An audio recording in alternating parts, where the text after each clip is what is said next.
Ya, Assalamualaikum warahmatullahi wabarakatuh. Jumpa lagi bersama kami di channel Kawa Undander. Kali ini kita akan berbincang-bincang tentang pernikahan dini. Bersama saya sudah ada Bapak Ali Mustafa. Apa kabar Pak Ali? Assalamualaikum Mas Hitam. Kabar baik ya. Alhamdulillah. Beliau adalah Kepala Kawa Bojonegoro yang sekaligus juga menjadi PLT di Kawa Kecamatan Dander.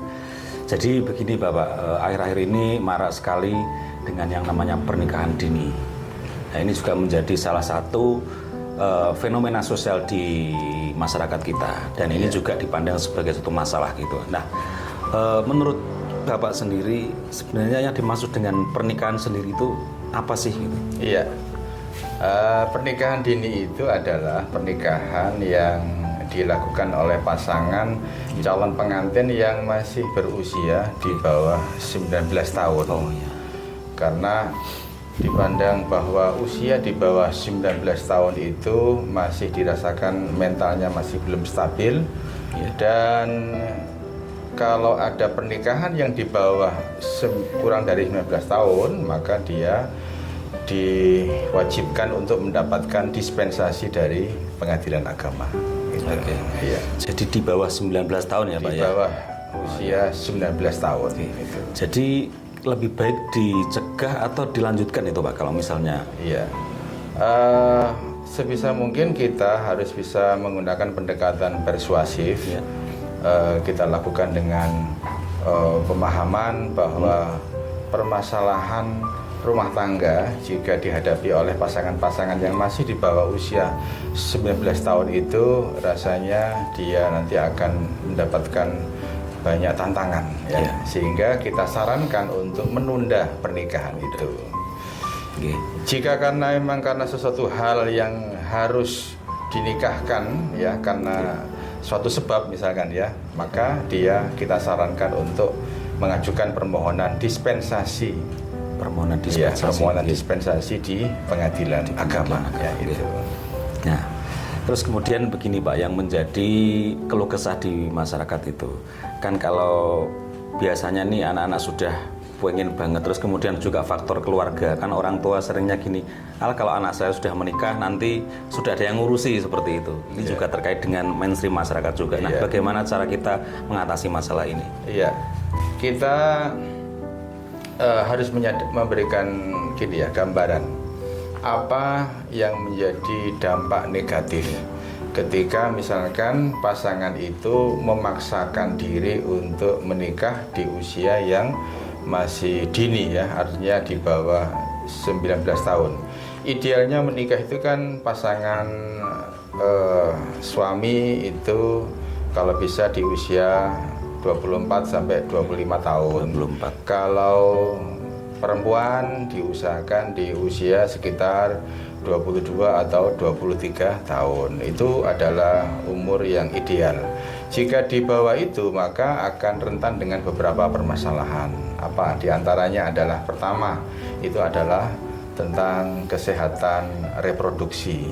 Ya, reproduksi. Jadi nanti ketika dia itu menikah, dia pasti nanti akan persiapan untuk mempunyai anak.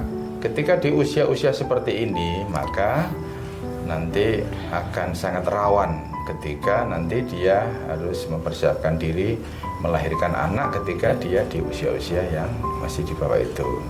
Yang kedua, dalam rumah tangga itu pasti nanti akan menghadapi yang namanya masalah-masalah. Anak ketika masih di usia dini, di usia yang muda, biasanya dia akan mudah untuk goncang. Dia nanti akan mudah untuk panik ketika mempunyai masalah. Dia terbiasa dengan penyelesaian yang serba instan. Gambarannya mungkin ketika menikah adalah cinta yang sudah terwujud, hal-hal yang indah-indah itu. Akhirnya kemudian dia akan mengalami shock ya, kaget yang luar biasa, sehingga ketika ada masalah yang itu membuat dia itu stres, akhirnya kemudian dia ujung-ujungnya adalah dia akan meninggalkan pasangannya, Sehingga inilah yang menimbulkan angka perceraian tinggi itu ya karena memang kondisi psikologis tidak siap ketika menghadapi masalah-masalah rumah tangga ya itu. Yang ketiga biasanya masalah terjadi itu adalah karena skillnya yang minim, sehingga kondisi ketika dia sudah berumah tangga, mungkin pendidikannya masih usia pendidikan SMA ke bawah, skillnya kurang, akhirnya mencari pekerjaan juga susah. Yang terjadi adalah ada tanggungan anak, sementara dia ekonominya masih kurang. Yang terjadi akhirnya biasanya ya menambah angka kemiskinan. Padahal di dalam agama itu kita disuruh untuk wal yahsyalladzina law taraku min khalfihim dzurriyyatan dhi'afan. Artinya kita tidak boleh meninggalkan anak keturunan generasi yang lemah, yang itu diakibatkan karena faktor kemiskinan tadi itu dan juga karena faktor kesehatan mental dari suami istri atau keluarga tadi itu. Jadi memang sebaiknya harus dipertimbangkan matang-matang Pak ya, khususnya untuk pernikahan dini. Ya, sebisa mungkin untuk dicegah ya itu. Ya, begitulah bincang-bincang singkat kita di siang hari ini bersama Bapak Ali Mustafa. Terima kasih atas perhatiannya dan terima kasih untuk Pak Ali Mustafa. Mudah-mudahan sehat selalu. Terima kasih. Assalamualaikum warahmatullahi wabarakatuh. Waalaikumsalam warahmatullahi wabarakatuh.